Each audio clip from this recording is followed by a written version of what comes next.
Rain slicks the courthouse steps as cameras swarm like vultures. Inside, a billionaire refuses to stand, staring down the one judge who won't bow. A single smirk ignites a chain reaction no one can stop. Behind the polished suits and perfect headlines hides a plan to erase truth, silence witnesses, and break the woman holding the gavel. Then a gunshot shatters the courtroom. It was never meant to kill, only to warn, but warnings leave fingerprints. And when the evidence surfaces, power turns fragile, lies collapse, and justice takes a breath before striking back. What happens next proves that even the untouchable can fall. Stay with us. This story reminds us why courage still matters. Before we begin, tell us where you're watching from. Drop your country in the comments. And if you believe no one is above the law, hit subscribe and share this with someone who still believes in justice. The courtroom was silent in a way that felt unnatural, the kind of silence that pressed against the ears and made every breath sound too loud.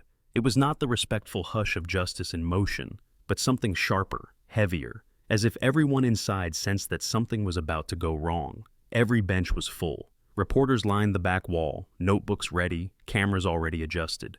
The air smelled faintly of old wood, recycled air, and nerves. At the center of it all sat Damien Voss.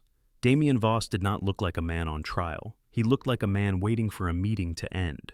He was in his late 40s, tall, broad-shouldered, with the kind of posture that came from a lifetime of being obeyed. His tailored charcoal suit fit him perfectly, expensive without trying to show off, the kind worn by men who never check price tags. His hair was silver at the temples, not from age but from intention, cultivated to suggest wisdom and control.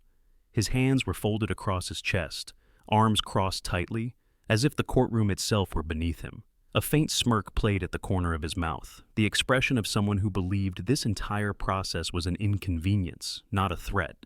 Damien Voss was the founder and CEO of Voss Dynamics, a global energy and technology conglomerate valued in the trillions. He had reshaped markets, influenced elections without ever appearing on a ballot, and built an empire so large it employed tens of thousands of people across multiple continents. To the public, he was a visionary. To politicians, a necessary ally.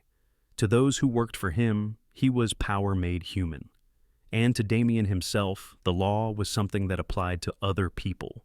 At the defense table beside him sat Graham Whitaker, his longtime attorney, a thin, gray-haired man with wire-rimmed glasses and restless hands. Whitaker had spent 3 decades keeping men like Damien out of prison, navigating loopholes and settlements with surgical precision. Today, however, he looked uneasy. His jaw was tight, his eyes flicking constantly toward the bench, then back to Damien, as if silently begging him to cooperate. Whitaker knew what Damien did not seem to care about. This courtroom was not a boardroom, and this judge was not someone to be underestimated. Across the aisle, at the prosecution table, stood Marco Alvarez, the lead prosecutor. Alvarez was in his early 40s, with a stocky build and a face that carried the permanent seriousness of someone who had spent his career chasing powerful men. His suit was plain, functional, and his tie slightly crooked, as if he had dressed quickly without caring how he looked. What mattered to Marco was not appearance, but outcome. He had spent years assembling the case against Damien Voss, combing through financial records, shell companies, offshore accounts, and bribery trails. This trial was the result of thousands of hours of work, and he was not about to let arrogance derail it. Then the bailiff's voice cut through the room. "All rise." The sound of benches scraping echoed as everyone stood in unison. Lawyers, jurors, spectators, even the guards straightened instantly. Everyone rose except Damien Voss. He remained seated, arms crossed, gaze fixed forward, his smirk deepening slightly as if he were enjoying a private joke. A ripple of unease spread through the room. A few heads turned. One of the guards shifted his weight. Graham Whitaker leaned closer and whispered urgently, "Damien, stand up." Damien did not move. The door behind the bench opened, and Judge Elena Park entered the courtroom. Elena Park did not command attention through volume or theatrics. She did it simply by being present. She was in her early 40s, of Korean-American descent, with calm, observant eyes and a posture that radiated quiet authority. Her black judicial robe fell neatly over her frame, unadorned, practical, unyielding. She wore her dark hair pulled back into a low bun, no jewelry except a simple watch on her wrist. There was nothing flashy about her appearance, and that was exactly the point. Elena Park had built her reputation on discipline, fairness, and an unshakable commitment to the law. She was known for handling high-profile corruption cases, especially those involving powerful defendants who believed money could buy silence or favor. No one had ever accused her of being soft. She took her seat at the bench, placed her hands calmly on the polished wood, and surveyed the room. Her gaze moved methodically, noting the attorneys, the press, the defendant. When her eyes reached Damien Voss, they paused. She noticed immediately that he was still seated. For a brief moment, nothing happened. No one breathed. The silence thickened, stretching painfully long. Elena Park did not react right away. She did not raise her voice or show surprise. Instead, she studied Damien with the measured patience of someone assessing a problem she had already anticipated. "Mr. Voss," she said at last, her voice calm, even, but firm enough to cut through the tension. "In this courtroom, everyone stands when the judge enters." Damien finally turned his head to look at her. His eyes were sharp, calculating, and dismissive. He leaned back slightly in his chair, as if settling in more comfortably. "Not today," he said, loud enough for everyone to hear. "Not for you." A collective gasp rippled through the courtroom. Reporters froze mid-scribble. A camera shutter clicked too early, too loud. One of the guards stiffened, hand hovering near his belt. Graham Whitaker closed his eyes briefly, like a man watching a car crash in slow motion. Elena Park did not flinch. She tilted her head slightly, studying Damien as if he were a puzzle piece that didn't quite fit. Her expression remained neutral, almost curious. She did not raise her voice. She did not show anger. Instead, she allowed the moment to settle, to sink into the room, to be fully witnessed. Damien mistook her, silence for hesitation. His smirk widened, confidence blooming. He had spent his life overpowering people with money, reputation, and intimidation.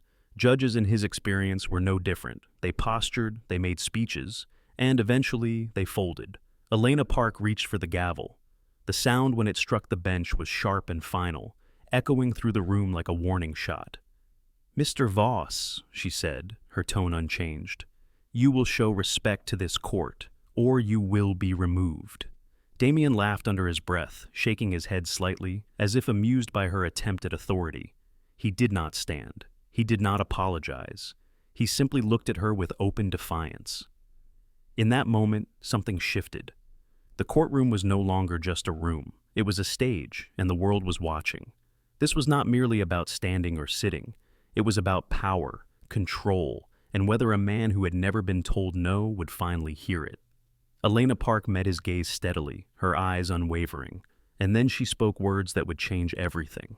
The word hung in the air like a blade drawn but not yet swung. Contempt. Judge Elena Park let it sit there for a beat, long enough for everyone in the room to understand that this was no longer a misunderstanding or a dramatic exchange.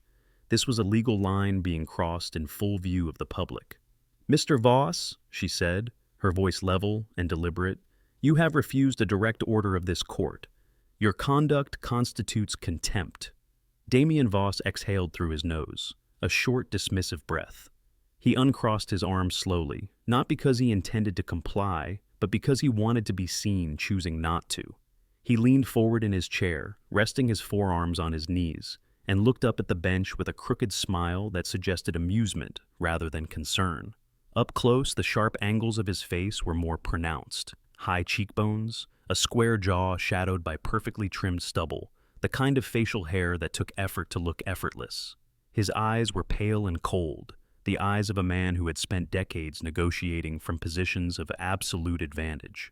"You're overreacting, Judge," Damien said casually, as if addressing a junior executive. "Let's not turn this into a spectacle."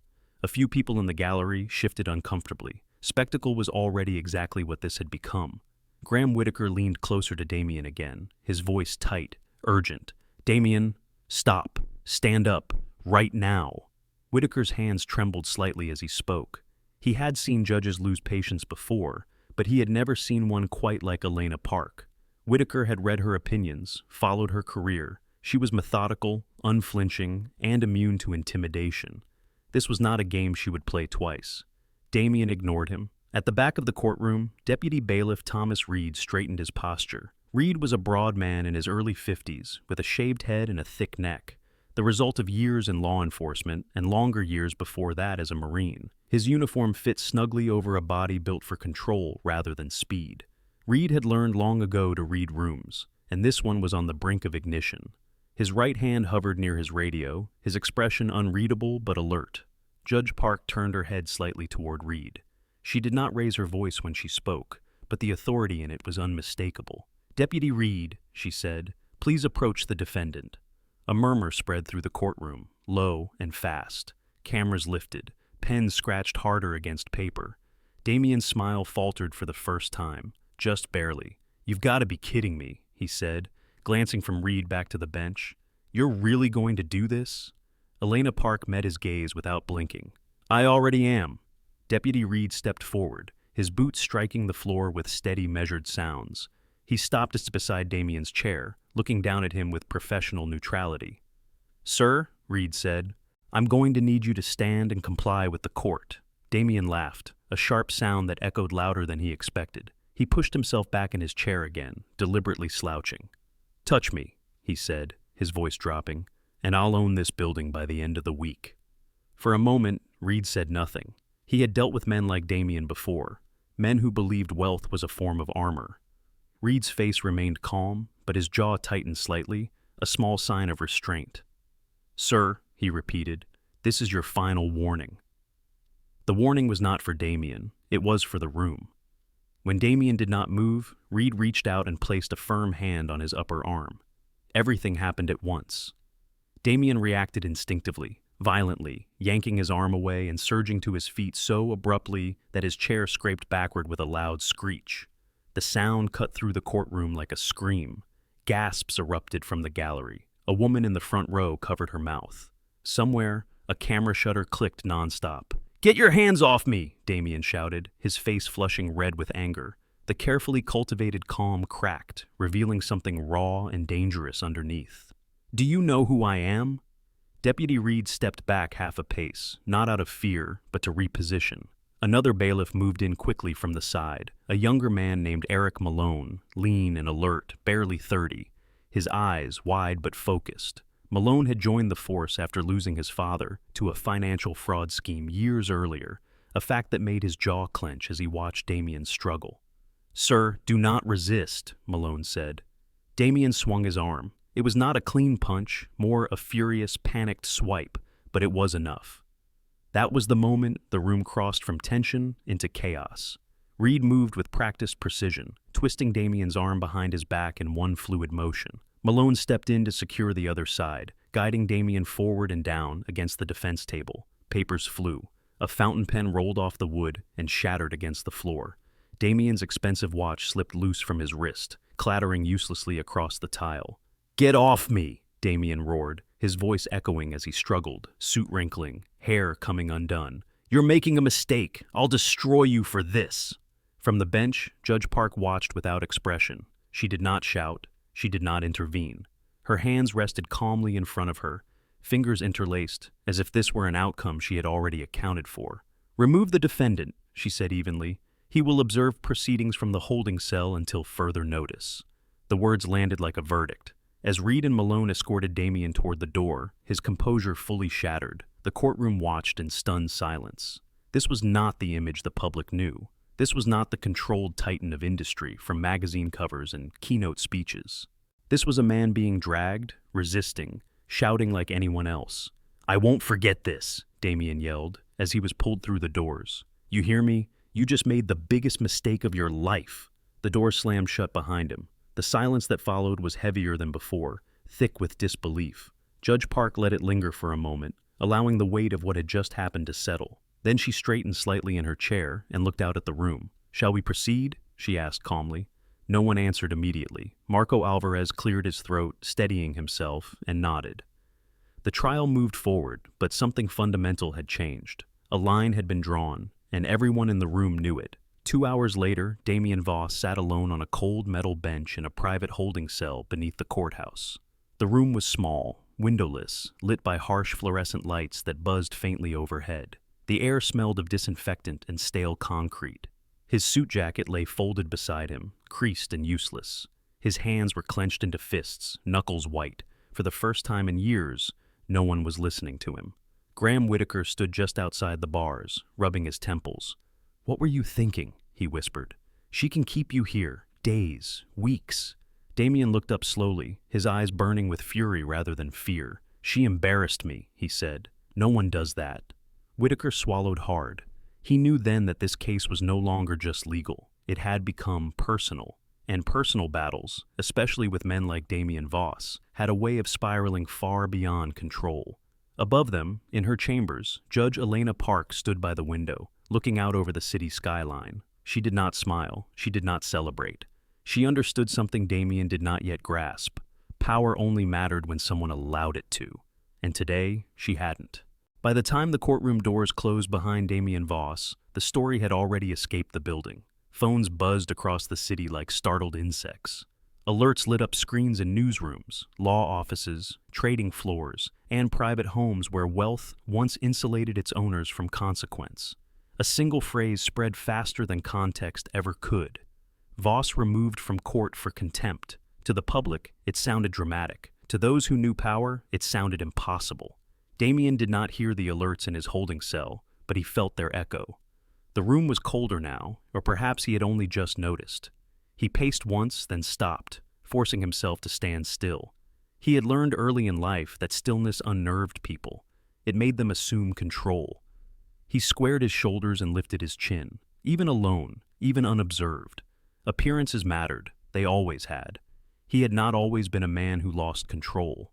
20 years earlier, Damien Voss had been just another sharp-minded engineer with ambition and an unshakable belief that rules were for people without imagination. He came from a narrow row house in northern Ohio, the son of a machinist who drank too much and spoke too little. Damien learned early that the world rewarded men who took what they wanted and punished those who waited their turn. By 30, he had built his first company. By 40, he was untouchable. Somewhere along the way, restraint began to feel unnecessary.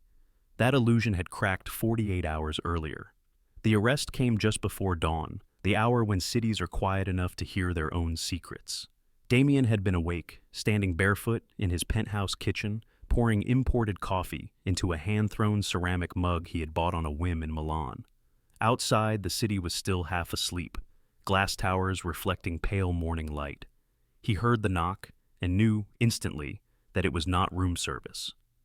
The door opened to reveal Special Agent Nathan Hale. Hale was a tall man in his mid-40s with a lean build and a face carved by patience rather than anger. His beard was neatly trimmed, dark with threads of gray, framing a mouth that rarely smiled. He wore a navy jacket with the FBI insignia stitched plainly on the chest, not for intimidation, but for clarity. Hale had spent most of his career investigating financial crimes, the kind that didn't leave blood but destroyed lives just as thoroughly. He had a quiet way of speaking, calm to the point of disarming, and a habit of listening longer than most people were comfortable with. It made men talk. "Mr. Voss," Hale said evenly, "we have a warrant for your arrest." Behind him stood 2 uniformed agents and a city police officer, younger, stiff-backed, eyes alert. The hallway filled quickly with the sound of movement. Boots, radios, the muted whisper of procedure. Damien did not shout. He did not panic. He simply smiled, the same confident curve of his mouth he used in boardrooms and interviews. "This is a mistake," he said. "Call my attorney." Hale nodded once. "You're welcome to do that," he replied. "After we finish here." The handcuffs clicked shut with a sound that was far louder than it should have been. Damien's smile tightened, then vanished entirely as cameras flashed from the elevator lobby. Someone had tipped off the press. They always did. By noon, the images were everywhere. Damien Voss in a wrinkled dress shirt, jaw clenched, wrists cuffed, flanked by federal agents. The myth cracked in real time. Now, sitting in a holding cell, Damien replayed it all, searching for the moment where the balance tipped. His lawyers had warned him for years to clean things up, to reduce exposure, to stop assuming loyalty could be bought forever. He had waved them off. He had always believed consequences were negotiable. Above him, in her chambers, Judge Elena Park reviewed the case file again. She stood at her desk rather than sitting, sleeves of her robe pushed back slightly, revealing forearms marked only by faint freckles and the edge of her watch. Outside her window, the city moved on, traffic humming, people unaware that a trial unfolding inside this building would ripple outward for years. Elena read methodically, the way she approached everything: transaction records, shell corporations, wire transfers disguised as consulting fees, political donations that coincided too neatly with regulatory changes. She had seen versions of this story before, but rarely with evidence so comprehensive. The prosecution had done its work thoroughly. That alone told her something. This case had been built patiently, brick by brick, not rushed. A soft knock came at the door. Noah Kim, her clerk, stepped inside carefully. Noah was 26, slim, with round glasses that slid down his nose when he was nervous.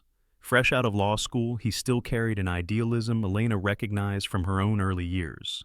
His suits were always a little too big, his ties perpetually crooked. He believed deeply in process and fairness, and that belief made him both earnest and occasionally anxious. "Judge," he said quietly, "the media response is escalating." Elena did not look up right away. "In what way?" "They're framing today's incident as personal," Noah replied, choosing his words carefully. "Some outlets are suggesting you were making an example of him." Elena closed the file slowly. She had expected this. Power never fell quietly. It screamed, and it paid others to scream with it. "Facts don't need defending," she said at last. "Only patience." Noah nodded, though his worry did not fade. "There's also something else," he added. "Mr. Voss has been asking for a private meeting with his legal team. Repeatedly." "Of course he has," Elena said. "Let him ask." Downstairs, Damien finally sat, exhaustion seeping into his bones despite his anger. The holding cell door opened again, and Graham Whitaker stepped in, tie loosened, hair disheveled. He looked older than he had that morning. "This is bad," Whitaker said without preamble. "Worse than you think." Damien scoffed, but there was no humor in it. "I'll bury her in motions, appeals, media." Whitaker hesitated. "She's not afraid of any of that." Damien's eyes narrowed. "Everyone is afraid of something." Whitaker said nothing. He had spent enough time around judges to know when one would not bend. Elena Park was not a woman who postured. She was a woman who endured. Outside the courthouse, across the street where news vans idled, a woman named Clara Baines adjusted her microphone and waited for the next live segment. Clara was in her late 50s, with short silver hair and a face lined by years of asking uncomfortable questions. She had covered corporate scandals since the 80s and had learned to recognize the difference between a temporary storm and a structural collapse. This felt like the latter. "They're saying this judge humiliated him," her producer murmured. Clara shook her head slightly. "No," she said, "he humiliated himself." As dusk settled over the city, the narrative began to split. Some defended Damien, citing his contributions, his jobs, his philanthropy. Others saw the footage and recognized something familiar: entitlement cracking under pressure. In her chambers, Elena Park turned off her desk lamp and gathered her files. She knew what was coming next. Men like Damien Voss did not accept limits quietly. They tested them, they pushed back, and when they realized the law would not bend, they looked for other ways to apply pressure. She stepped into the hallway, heels echoing softly, and for a brief moment allowed herself to acknowledge the weight of it all. Then she straightened, set her shoulders, and walked forward. The gavel had fallen, but the war had only just begun. By the next morning, the courthouse steps were no longer just stone and marble. They were a stage. News vans lined the curb like armored beetles, antennas raised, satellite dishes angled toward the sky, reporters clustered behind barricades, voices overlapping, microphones bobbing in the air as if hunting for blood. The footage from the day before, Damien Voss being dragged from the courtroom, had replayed all night, stripped of context and layered with speculation. In some cuts, he looked furious. In others, almost helpless. Either way, the image had done what facts often could not. It had made people choose sides. Damien watched the coverage from the holding cell's small, wall-mounted television. The screen flickered, casting harsh light across his face. He sat upright now, jacket back on, hair combed, jaw set. The anger had cooled into something sharper: calculation. "Unprecedented," a commentator said. "Some are calling it judicial overreach." Damien smiled thinly. That phrase, judicial overreach, had been planted carefully. He recognized it immediately. It wasn't the language of reporters chasing truth. It was the language of consultants, of legal strategists who understood how public opinion could be nudged, guided, weaponized. The cell door opened, and Graham Whitaker stepped in again, followed this time by a man Damien had not seen before. The newcomer was tall and narrow, dressed in a dark suit that looked almost too clean, too precise. His hair was jet black, worn longer on top and brushed back with deliberate care. A short, meticulously sculpted beard traced the sharp lines of his jaw, emphasizing cheekbones that gave his face a predatory elegance. His eyes were dark, alert, and unreadable, the kind that assessed people the way investors assessed risk. This was a man who did not raise his voice because he had never needed to. "Damien," Whitaker said quietly, "this is Silas Crown." Silas Crown extended his hand. "I've been following your situation," he said, his voice smooth, unhurried. Closely. Crown was not a criminal defense attorney in the traditional sense. He was a fixer. When billionaires found themselves cornered by the law, Crown was the man they called, not to argue innocence, but to change the terrain entirely. He had dismantled cases by discrediting witnesses, reshaping narratives, and turning trials into political problems no one wanted to touch. He rarely lost, not because he was always right, but because he was always prepared to go further than anyone else. Damien studied him for a moment, then took his hand. "Good," he said, "because I'm done playing defense." Crown smiled faintly. "So am I." Upstairs, Judge Elena Park entered the courthouse through a side entrance, bypassing the cameras and crowds. She moved briskly, robe folded over her arm, expression neutral. If she heard the shouts, questions about bias, accusations of humiliation, speculation about motives, she gave no sign of it. In her chambers, Noah Kim was already waiting, laptop open, eyes tired. "It's escalating fast," Noah said. "They're running panels now, legal analysts, political commentators." Elena set her robe down carefully. "And the substance? They're not talking about the evidence," Noah admitted. "They're talking about you." Elena nodded once. She had expected that too. When powerful men fell, the story was rarely about their actions. It was about who dared to confront them. "What about the defense?" she asked. Noah hesitated. "There's been a change." He turned the laptop toward her. On the screen was a headline: "Voss retains high-profile legal strategist amid courtroom controversy." Elena's eyes scanned the article. The name stood out immediately: Silas Crown. She leaned back slightly, exhaling through her nose. "That explains the language." Noah frowned. "You know him?" "I know his reputation," Elena said. "He doesn't argue cases. He reframes them." Downstairs, in a private consultation room, Damien sat across from Silas Crown at a small metal table. The contrast between them was striking. Damien radiated brute confidence, the kind forged in dominance and success. Crown radiated something colder, precision. "They're painting you as a bully victim," Crown said, flipping through a tablet filled with headlines and clips. "A powerful man disrespected by an overzealous judge." Damien snorted. "I don't need pity." "You do," Crown replied calmly. "Just not sympathy. Pity weakens judges. Sympathy pressures them." Damien leaned back. "So, what's the play?" Crown steepled his fingers. "We don't attack the case yet. We attack the environment. We make this trial radioactive." Whitaker shifted uncomfortably. "That's risky." Crown didn't look at him. "So is prison." He turned back to Damien. "Judge Park has a reputation, clean, uncompromising. That's her shield. We don't break it. We question it, subtly. We suggest patterns. We let others ask the questions so we don't have to." Damien's eyes gleamed. "You're talking about bias. I'm talking about perception," Crown corrected, "which is far more powerful."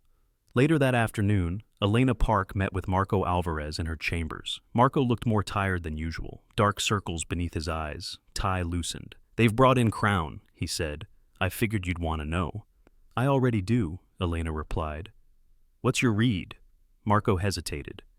"He's dangerous, not because he's unethical, though he skirts the edge, but because he understands systems. He knows how to stall, distract, and exhaust."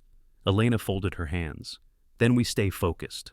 Marco nodded, but his concern lingered. "He's going to come after you." "I know," Elena said. That evening, as Elena drove home, the city felt different. Streetlights blurred slightly against the windshield. Her phone buzzed twice with messages she did not read. She parked in front of her townhouse, a modest brick building tucked between taller structures, quiet and unremarkable. As she stepped out of the car, something caught her eye. A white envelope was tucked carefully into the doorframe. Her heart skipped, just once. She removed it slowly, scanning the street. Nothing moved. No footsteps, no shadows, no watching eyes, at least none she could see. Inside the envelope was a single sheet of paper. 4 words, printed neatly in black ink. Step down, or else. Elena stood very still, the sounds of the city humming around her. She had received threats before, anonymous letters, angry emails, but this was different. This was precise, personal. She folded the paper carefully, slipped it into her pocket, and unlocked the door. Inside, her apartment was quiet. Too quiet. Her old dog, Juniper, a gray-muzzled mixed breed she had rescued years ago, lifted her head from the couch and thumped her tail once in greeting. Juniper was nearly 12, her movements slow, her eyes cloudy with age, but she still sensed tension instinctively. She rose and patted over, pressing her head against Elena's leg. Elena knelt, resting her forehead briefly against the dog's. "It's okay," she murmured, though she wasn't sure if she meant Juniper or herself. Back in the holding cell, Damien slept better than he had the night before. He dreamed not of prison, but of control being restored, of conversations behind closed doors, of pressure applied quietly, efficiently. Silas Crown stood outside the bars, watching him sleep, already planning the next move. This was no longer about law. It was about endurance. And Crown had never lost a war of attrition. Morning came without softness. The city woke under a low gray sky.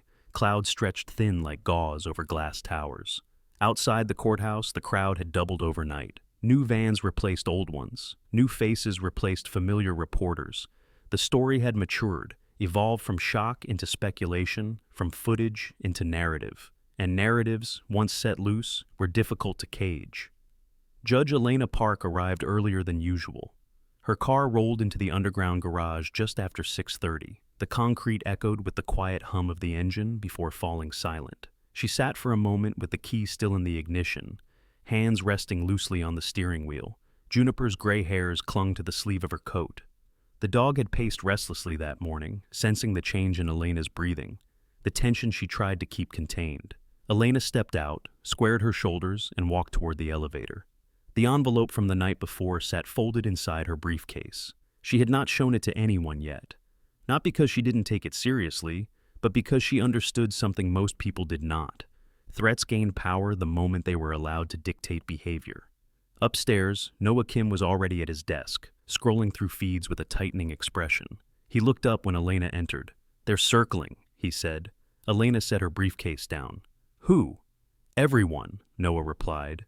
"Cable news, legal blogs, even a few political commentators. They're framing today as a test of judicial restraint." Elena gave a small nod. "Then we'll be restrained." Noah hesitated. "Judge, some of them are saying you should recuse yourself." She met his eyes. "On what grounds?" Noah swallowed. "They're asking the question, not answering it." That, Elena knew, was how doubt worked. Across the city, in a high-rise conference room that overlooked the river, Silas Crown stood at the head of a long glass table. Sunlight reflected off the surface, cutting his sharp features into angles. His jacket was off now, sleeves rolled precisely to mid-forearm. The beard that traced his jawline was immaculate, deliberate. Every detail about him suggested control. Around the table sat 3 people. None of them spoke unless invited. First was Lydia Crane, a public relations strategist in her late 50s, with iron-gray hair cut short and eyes that missed nothing. She had built and dismantled reputations for decades, specializing in what she called soft erosion. Lydia did not shout. She whispered and let others amplify the echo. Next to her sat Jonah Bell, a digital analytics consultant barely 30, thin, pale, perpetually hunched over a laptop. His fingers moved constantly, tapping, scrolling, adjusting algorithms that shaped what millions would see without realizing why. Jonah had never cared much for money, only systems. Damien Voss's world fascinated him. At the far end sat Damien himself. He looked composed again, clean suit, perfect knot in his tie. The anger from the holding cell had been sanded down into something smoother, more dangerous. He leaned back in his chair, one ankle resting over the opposite knee, the posture of a man reclaiming territory. Silas tapped the table once. "We don't rush," he said. "We apply pressure where it doesn't look like pressure." Lydia nodded. "We let concern do the work. Headlines framed as questions, panels framed as debate. Is Judge Park emotionally involved? Is this about principle or personal grievance?" Damien smiled faintly. "Make her the story." "Exactly," Lydia replied. Jonah glanced up from his screen. Engagement is already spiking when her name is paired with words like activist and agenda. We can lean into that without direct accusation. Damien's eyes flickered with approval. "Good." Silas folded his arms. "Meanwhile, we prepare the legal move. Not yet, but soon." Back at the courthouse, Marco Alvarez reviewed financial exhibits with 2 junior prosecutors. His office smelled faintly of stale coffee and paper. He had slept 3 hours, maybe 4. When Elena knocked at it and stepped inside, he straightened immediately. "They're coming for you," he said bluntly. "I know," Elena replied. Marco studied her face. "You all right?" She considered lying, then didn't. "I received a threat last night." Marco's expression hardened. "What kind?" Elena opened her briefcase and placed the folded paper on his desk. Marco read it once, then again, slower. "This needs to be reported," he said. "It will be," Elena answered, "but not yet." Marco frowned.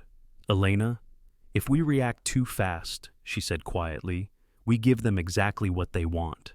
Fear, hesitation, optics." Marco exhaled sharply. "You shouldn't be dealing with this alone." "I'm not," Elena said. "I have the law." He didn't argue further, but the worry remained. By midday, the courthouse hallways felt narrower. Whispers followed Elena as she walked. Most people still nodded respectfully, but a few looks lingered longer than before. Doubt, once introduced, had a way of spreading invisibly. In the holding area below, Damien Voss was escorted into a private meeting room. He moved easily now, confidence returning with every update Crown fed him. He watched himself on a muted television screen as commentators debated his removal from court. One of them said, "Regardless of Voss's behavior, we must ask whether the judge crossed a line." Damien chuckled softly. "See," he said to Silas, "they're already asking." Silas did not smile. "This isn't about winning today. It's about exhausting her." That evening, Elena returned home to find 2 police cruisers parked discreetly down the street. Detective Reed Langley stood beside one, tall and broad-shouldered, coat pulled tight against the wind. Langley was in his late 40s, his face worn by years of violent crime scenes rather than courtrooms. His beard was rougher than Silas Crown's, unstyled, more habit than design. His eyes, however, were sharp and deeply attentive. "You didn't tell me you got a note," Langley said as Elena approached. She sighed. "I was going to." Langley shook his head once. "You don't get to decide when threats matter." Juniper barked softly from behind the door as Elena unlocked it. Langley glanced inside, then back at her. "We'll keep someone nearby. Low visibility." Elena nodded. "Thank you." Later that night, she sat at her kitchen table, the house quiet except for Juniper's slow breathing. She opened her laptop and reviewed past rulings, past speeches, past decisions. She searched for cracks, for anything Crown could twist. The file grew long. Her jaw tightened. She had built her career carefully. She would defend it the same way. Across the city, Damien raised a glass of expensive scotch in his temporary holding suite, watching the skyline glitter. "People think power is loud," he said to Silas. "It isn't. It's patient." Silas met his gaze. "So is she." Damien's smile thinned. "We'll see." As midnight approached, the city settled into uneasy sleep. The courtroom lights were dark. The gavel rested untouched, but beneath the surface, pressure built steadily, invisibly, like a fault line preparing to shift. Neither side had yielded, and neither intended to. The motion arrived just before noon, slipped into the system with the quiet confidence of something designed to detonate later. Judge Elena Park was in her chambers, reviewing a set of evidentiary objections, when Noah Kim appeared in the doorway, his face drained of color. He held a thin folder against his chest as if it might bite. "Judge," he said, voice tight, "the defense just filed an emergency motion." Elena did not look up immediately. She finished reading the paragraph she was on, marked a note in the margin, and then set the papers down with deliberate care. "What kind of motion?" Noah swallowed. "A motion to disqualify you from the case." The room seemed to contract slightly, as if the air itself had drawn inward. Elena took the folder from him and opened it. The first page was written in the precise, confident language of someone who expected to be taken seriously. The name at the bottom confirmed what she already knew: Silas Crown. She skimmed quickly, eyes moving faster than Noah had ever seen. Allegations. Innuendo framed as concern. A carefully curated list of her prior rulings involving wealthy defendants. Selective quotes from speeches she had given years earlier on judicial ethics, stripped of context and repurposed to suggest bias. No outright lies, nothing that could be easily dismissed, but enough smoke to make people search for fire. "They're not accusing you of misconduct," Noah said quietly. "They're accusing you of perception." Elena closed the folder. That's always the more dangerous charge. Across town, in a private conference room adjacent to the courthouse, Damien Voss sat at the head of another table, this one smaller, more discreet. The room smelled faintly of leather and citrus cleaner. Damien's beard was freshly trimmed, the angles of his face sharp again, restored. He looked like a man preparing for a negotiation, not a defendant facing decades in prison. Silas Crown stood near the window, arms crossed, watching traffic crawl below. The city moved slowly today, as if aware it was holding its breath. "The motion's filed," Silas said. "Now we wait." Damien drummed his fingers once on the table. "How long?" "Long enough," Silas replied. "Judges hate uncertainty. They hate being questioned, even when they're right." Damien smiled. "She'll crack." Silas turned to him, expression unreadable. "Don't underestimate her. This isn't about breaking her. It's about isolating her." That afternoon, the courthouse buzzed with a new, sharper energy. Word spread quickly. Staff whispered in hallways. Reporters refreshed feeds obsessively. By the time Elena took the bench, the gallery was packed, every seat occupied, every camera angled carefully. Damien was escorted in moments later, cuffs removed, posture relaxed. He met Elena's gaze briefly, then looked away as if bored. The performance was intentional. Indifference unsettled more than anger ever could. Silas Crown rose smoothly when recognized. He buttoned his jacket once, a small gesture that drew attention to the precision of his movements. "Your Honor," he began, voice calm and respectful, "this motion is not an attack. It is a safeguard. My client deserves a fair trial, free from even the appearance of bias." Elena listened without expression, hands folded, eyes steady. Silas continued, citing precedent, weaving a narrative of concern rather than accusation. He spoke of public trust, of judicial integrity, of the danger posed when perception clouded confidence. Each sentence was polished, reasonable, almost persuasive. Marco Alvarez stood to respond, his jaw tight. "Your Honor," he said, "this motion is a tactic, nothing more. It's designed to derail proceedings and intimidate the court." Silas inclined his head slightly. "With respect, intimidation requires force. This is simply a request." Elena felt the weight of every eye in the room. She knew the trap. If she dismissed the motion too quickly, it would look defensive. If she entertained it too long, it would validate the doubt. She spoke carefully. "I will take the motion under advisement," she said. "Until then, proceedings will continue." A murmur rippled through the room. Damien leaned back, satisfaction flickering across his face. He hadn't won. Not yet, but he had achieved something just as valuable: delay. After court adjourned, Elena returned to her chambers, the folder still heavy in her hands. Marco followed, closing the door behind them. "He's backing you into a corner," Marco said. "If you rule against him now, he'll claim retaliation. If you rule in his favor, he walks." Elena nodded. "I know." Marco studied her. "What are you thinking?" She met his gaze. "I'm thinking he wants me to play defense." That evening, as rain began to fall in slow, steady sheets, Elena drove home under police escort. Juniper greeted her at the door, tail wagging weakly, nose pressed insistently into Elena's palm. The familiar weight of the dog's presence grounded her, if only briefly. Later, as Elena sat on the couch reviewing notes, her phone buzzed. An unfamiliar number. She answered cautiously. "Judge Park." A man's voice came through, controlled. "You should reconsider your position." Elena's grip tightened on the phone. "Who is this?" A pause. Then, Someone trying to help you avoid unnecessary consequences. The line went dead. She stared at the screen for a long moment, then set the phone down. Across the city, Damien watched the rain streak down the windows of his temporary suite. He felt lighter than he had in days. The motion was working. The room around Elena was shrinking. Soon, he told himself, there would be nowhere left for her to stand. Silas joined him at the window. "This is the dangerous part," he said quietly. Damien smirked. "For her." Silas did not respond. Back at her kitchen table, Elena opened a fresh notebook. She wrote one sentence at the top of the page, underlining it twice. "Facts are not fragile." She closed the book, stood, and turned off the light. Tomorrow would be worse, but she would be ready. The sound did not belong in a courtroom. It was sharp, concussive, and final, cutting through the air like something torn loose from another world. For a fraction of a second, no one understood what they had heard. Then the meaning arrived all at once, heavy and unmistakable. A gunshot. Judge Elena Park felt it in her chest before she heard the echoes die. Instinct moved her body faster than thought. She dropped behind the bench as screams erupted around her, chairs scraping violently across the floor.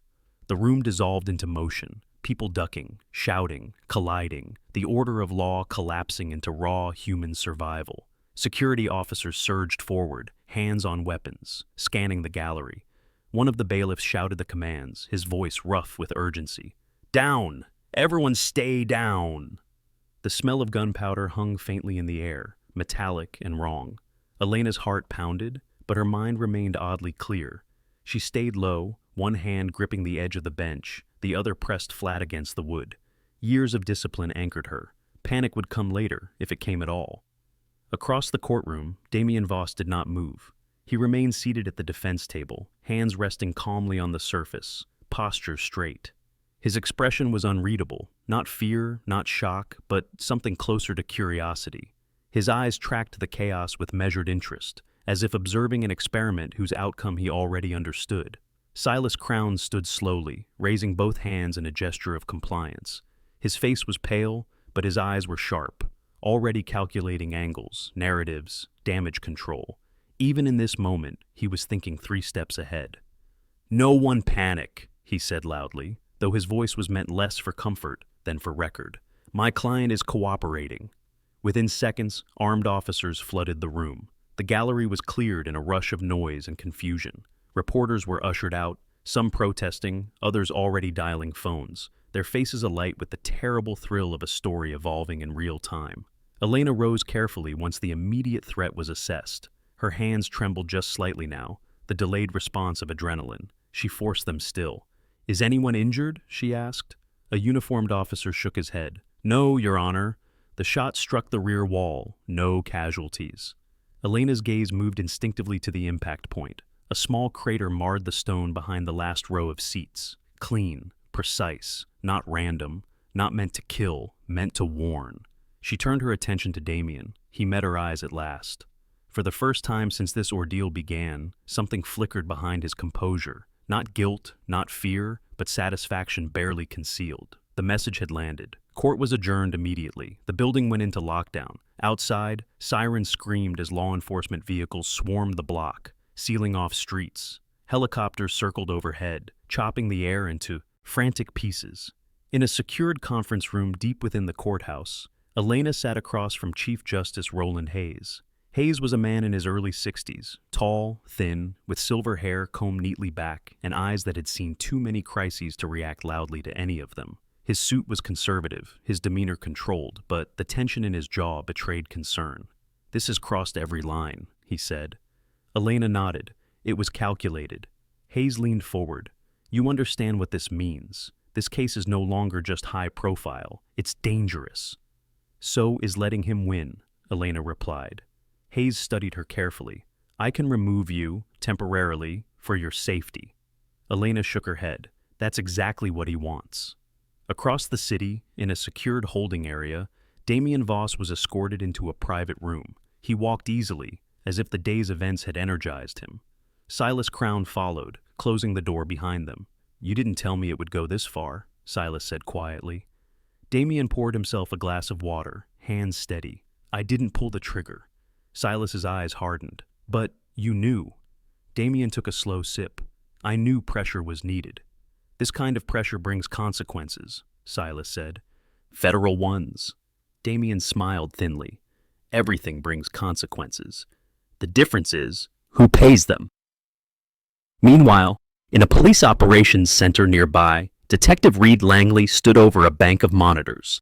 His coat was off now, sleeves rolled up, revealing forearms lined with old scars, small reminders of past violence that never fully faded. Langley had spent 25 years chasing men who hid behind others, gang leaders, crime bosses, executives who never touched weapons themselves, but left devastation in their wake. This wasn't a miss, he said to the room. It was a message. An officer beside him nodded. Ballistics suggests controlled aim. Shooter wanted noise, not blood. Langley exhaled slowly. Then they're escalating. That night, Elena did not go home. She sat alone in a secure office, Juniper resting at her feet, the dog's warm weight pressed against her ankle like an anchor. Outside the reinforced window, the city glowed uneasily, unaware how close the balance had come to tipping into something darker. Her phone buzzed again. This time the number was blocked. She did not answer. Instead, she opened the case file once more and began reading, not with the patience of a judge, but with the focus of someone who knew the rules were being tested beyond their intended limits. Across town, Damien stood at the window of his temporary suite, watching flashing lights fade into the distance. For the first time in days, he felt something close to triumph. "She'll break," he said softly. Silas did not respond, because for the first time he wasn't sure. The shot had missed its target, but it had hit the truth dead center. And now, no one involved could pretend this was just a courtroom battle anymore. The investigation did not move loudly. It moved deliberately. In the days following the gunshot, the courthouse remained open but changed, like a house after a storm. Security doubled. Hallways echoed less with chatter and more with footsteps. Cameras still waited outside, but inside, something quieter and more dangerous was happening. The system had stopped reacting and started digging. Judge Elena Park returned to the bench 2 mornings later. She looked the same, composed, controlled, robe immaculate, but anyone who knew how to read people could sense the difference. Her movements were more economical now, her gaze sharper, as if the distractions had been burned away. Whatever fear the shot had been meant to create had missed its mark. What remained was focus. Damien Voss noticed it immediately. He stood when ordered now, not out of respect, but calculation. The smugness remained, but it had thinned, stretched too far by overconfidence. He had expected the noise to end this, expected pressure to force retreat. Instead, the pressure had compressed into something harder. Silas Crown leaned toward him once, whispering, "Careful, they're moving." Damien ignored the warning. What Damien did not see, could not see, was the parallel investigation unfolding beyond his reach. Detective Reed Langley had been given quiet authority to pursue connections surrounding the gunshot. Not just the weapon, but the people who moved it, the calls placed afterward, the money that changed hands in small, forgettable amounts. Langley worked late into the nights, sleeves rolled up, beard untrimmed now, his square jaw shadowed by fatigue. He had always believed that power left fingerprints, no matter how carefully it tried to wear gloves. And he was right. The shooter was found first. Not arrested, found. A mid-level security contractor with a gambling problem and a bank account that didn't match his income. He talked quickly once the pressure shifted from fear to inevitability. He named names he barely understood. Those names led upward, and upward again. By the time Langley's findings reached the prosecution, the story had changed shape entirely. Marco Alvarez stood in Elena's chambers late one evening, holding a thin folder. His eyes were tired, but there was something else there now too. Resolve. "We have enough," he said, "not just for obstruction, for witness intimidation, conspiracy." Elena took the folder and read silently. The room felt very still. "This will go public," Marco continued. "Once it does, there's no controlling it." Elena closed the folder. "Then we don't." The next morning, the hearing resumed. The courtroom was packed, but the mood was different. The whispering had dulled. The cameras were still there, but their hunger had shifted. This was no longer a spectacle built on doubt. It was a reckoning waiting for confirmation. Silas Crown rose first, confident as ever, filing motions with the smooth rhythm of habit. But for the first time, his words landed differently. The room did not lean toward him. It waited past him. When Marco stood, he did not raise his voice. "Your Honor," he said, "the state submits new evidence." A murmur rippled through the gallery. Marco outlined the findings with precision. The financial trail, the intermediary payments, the link between the threat campaign and Damien Voss's private network. He spoke slowly, carefully, each sentence tightening the net. Silas objected. "Speculation." Marco shook his head. "Documentation." The exhibits appeared on the screens. Transfers, messages, dates aligning too perfectly to dismiss. For the first time, Damien Voss felt something unfamiliar rise in his chest. Uncertainty. He turned toward Silas, his voice low. "Fix this." Silas did not answer right away. His eyes were fixed on the evidence now, scanning for exits that were no longer there. Judge Elena Park watched it all with steady calm. When the room finally settled, she spoke. "This court finds sufficient cause to revoke any consideration of bail," she said. "Furthermore, the court orders the immediate detention of the defendant pending trial, based on credible evidence of obstruction and intimidation." The gavel came down. The sound was not loud. It did not need to be. Damien rose halfway from his seat, then stopped, as if his body had forgotten how to complete the motion. His face flushed, then drained. The room seemed suddenly too small.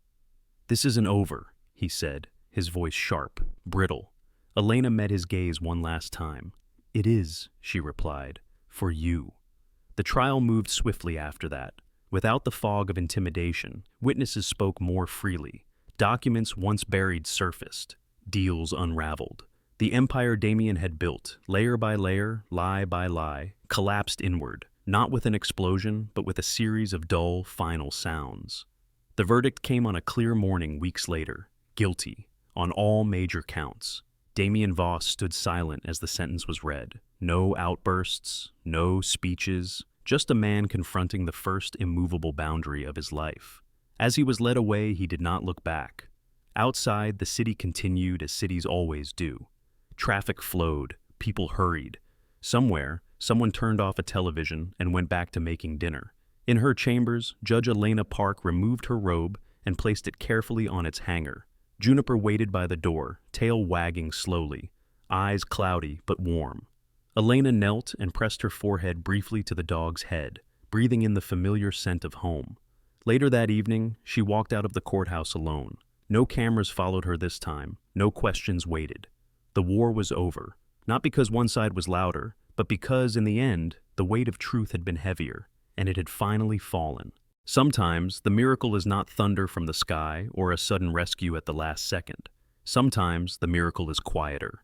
It is the moment someone chooses to stand when it would be easier to sit down. It is the courage to tell the truth when fear is louder than faith. In this story, justice did not win because power disappeared. It won because integrity refused to move.